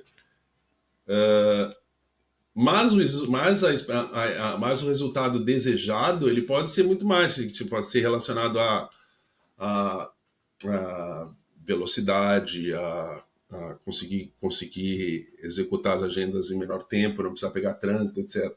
E a experiência apropriada dentro de uma empresa aérea, nesse exemplo, é tudo que a gente faz dentro do processo para o cliente se sentir valorizado. Não adianta eu dar uma TVzinha para ele, dar uma poltrona com espaço para perna para ele, se o voo demora 7 horas para chegar e atrasa toda vez. O cara não vai ter resultado. Esse é o famoso exemplo do cliente feliz cancela rindo. Entendeu? Ah, pô, tô super feliz, a experiência é ótima, mas pelo amor de Deus, tu não me entregou o resultado, né? Tchau, né? Vou ir para outra, né? Aqui um exemplo de uma plataforma de automação de marketing, por exemplo, né? Então, geralmente, por exemplo, quando um software de automação de marketing, um exemplo aqui, né? Então tem um processo que o cliente tem que ir lá adicionar contatos, um CRM, né? Adicionar contatos, criar e-mail, enviar e-mail, fazer automação. No fim das contas, o que o cara quer aqui no final das contas, quando ele contrata um software, não é usar as funcionalidades do software. Às vezes muitas pessoas vão dizer assim, ah, pô, eu não estou entendendo, os caras eles estão usando bem as minhas funcionalidades, usando os serviços que eu ofereço para ele, só que eles não estão ficando, estão cancelando, né? Por quê? Porque no fim das contas eles não querem isso. O que eles querem mesmo é aumentar as vendas. Então, qual que é o CO, né? O Customer Outcome, né, de um cliente que contrata uma operação de crédito? O que ele está querendo? Né? Daqui a pouco ele está querendo onde que ele vai usar dinheiro, como que ele vai melhorar a performance da organização dele a partir da entrada dessa verba. Né? Sim, e mais além, para a gente descobrir isso, porque essa vai ser a nossa North Star aqui. É isso que a gente vai saber como que a gente precisa mostrar. Quando a gente estiver mais próximo disso e mostrando que a gente está ajudando ele a chegar lá, mais ele vai ficar conosco e mais ele vai comprar da gente. Né?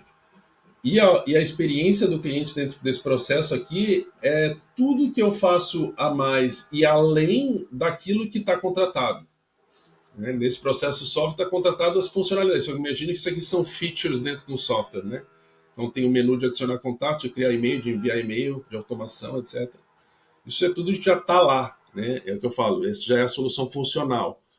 Tudo que tu botar a mais, que é a parte de nutrição a mais, sem cobrar por isso, e acho que isso é muito importante, porque a gente não vai cobrar por isso, a gente vai estar dando de graça para o cara, porque a gente quer aumentar a percepção de valor. Né? Vai fazer com que essa experiência do cliente seja boa, e se ele tiver uma boa experiência do cliente, perceber valor e ainda assim atingir o resultado que ele busca, não tem erro. Aí sim, ele vai continuar cliente por muito tempo. Nesse exemplo aqui, o que é a experiência do cliente aqui? Então, a solução funcional aqui é a automação. Ah, ele resolveu o problema, ele entregou a solução funcional, o cliente está usando a plataforma. Muitas vezes as pessoas pensam, ah, não preciso de CS, né? Porque o cliente está usando o que ele contratou, ele está resolvendo o problema de automação de envio de e-mails aqui. Mas o cliente ele começa a cancelar, por quê? Porque ele não está atingindo o resultado, ele não quer. O cliente não compra... O cliente não compra uma furadeira para fazer um furo na parede. Ele compra uma furadeira para pendurar um quadro na parede, para botar um prego na parede. Então, se o cara, esse exemplo aqui, se o cara comprou a furadeira, ele vai dizer, o cara está usando a furadeira, a gente não está precisando, não adianta. Se o cara não está conseguindo pendurar os quadros, se os quadros que ele pendura estão tudo caindo, não adianta ter uma furadeira que resolve o problema funcional. Tu não tem que entregar o furo, tu tem que entregar o quadro, né? Então, qual que é a parte de CX que a gente vai entregar aqui? Proativamente e gratuitamente. Ensino, sempre está muito relacionado à educação, né? Né? A entregar algo a mais, a nutrição que a gente chama, né? Então, vai ensinar o cliente sobre uma coisa nova, vai ajudar com conteúdos novos, vai dar uma assessoria nova. Então, ele está sempre associado a uma coisa extra que vai fazer o cliente, poxa, que legal, contratei os caras para fazer uma coisa e estou recebendo outra coisa. Eles estão me ajudando até em uma outra área aqui, num outro pepino que eu tinha aqui na empresa, que eles estão me ajudando, né?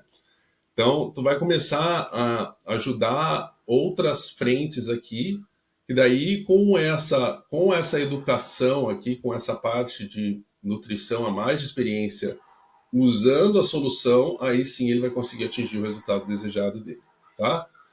Então, um resumo aqui, o wrap-up aqui dos glossários do CS, os principais indicadores, então, para acompanhar. Né? Então, a gente tem o churn, né, como a gente já falou, que é o cancelamento, o MRR, que é a receita mensal recorrente, o custo de aquisição de clientes, o LTV, como a gente já falou também, o tempo para o primeiro valor, o NPS, eu falei sobre o NPS, mas não detalhei sobre o NPS, mas o NPS ele é eu não concordo muito com essa métrica de NPS ser uma métrica que relacione a experiência do cliente, porque NPS ele é uma métrica que faz uma pesquisa com uma amostra de clientes que é perguntado no momento em que ele, né, sem um momento específico, né, então ele pode estar de cara virada naquele dia e tu fez uma pergunta para ele de 0 a 10 o quanto que você recomenda a minha empresa, né, para um cliente ou para um amigo.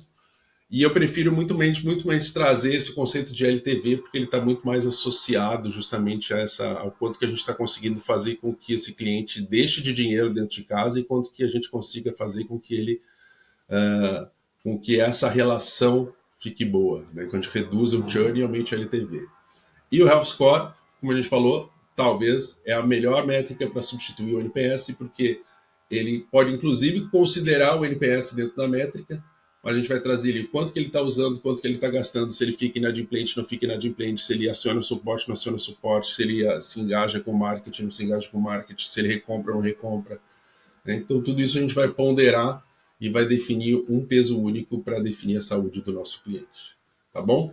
Então, para a gente criar uma empresa customer-centric, né, não é uma corridinha de 100 metros, é uma maratona, porque é preciso mudar muitas coisas que a Revolução Industrial fez com que hoje as nossas organizações hoje ainda respirem, né, algumas iniciativas e práticas do século passado.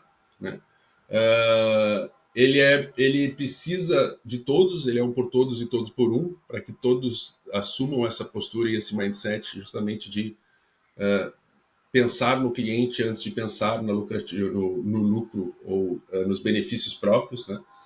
Ele precisa quebrar paradigmas de o olhar de fora para dentro da empresa, na verdade, né? Então precisa não ser um olhar tipo assim de nós para o mercado, mas do cliente para dentro da empresa. E ele é um processo contínuo de segmentação, análise, teste, acertos, erros e correções, e sempre assim a gente vai conseguir trazer cada vez mais essa camada e essa frente, tá? Aqui no final eu vou deixar para vocês. Onde é que tá aqui? Acho que travou minha tela aqui. Aqui. Livros. Então tem alguns livros aqui que a gente pode tá falando, tá? São livros que eu recomendo, comprem, né? Todos eles, assim, se alguém quiser saber mais sobre o sucesso do cliente, né? Eu gosto de todos eles, na verdade, são livros em inglês, mas também tem livros em português, tem livros de colegas aqui que eu tenho, tá? Vocês estão comigo?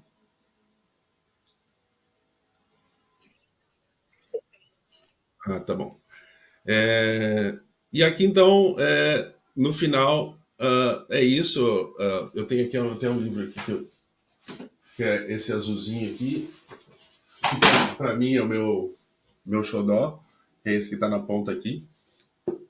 Como empresas inovadoras estão reduzindo o churn e aumentando a receita recorrente. Né? Esse livro também tem em português, tá? Tem outros livros em português, depois eu posso até recomendar de colegas, né, de colegas meus, inclusive, ótimos livros sobre o CS, então tem várias indicações. Além de livros, tem conteúdos também, tem vídeos, palestras, blogs, que eu também posso estar recomendando. E é isso, acho que esse foi meio que a ideia de fazer meio que um overview, né, geral, né, sobre sucesso do cliente. Obviamente, fico aí à disposição para tirar alguma dúvida que tenha ficado aí ao longo do processo, tá bom? Muito obrigado.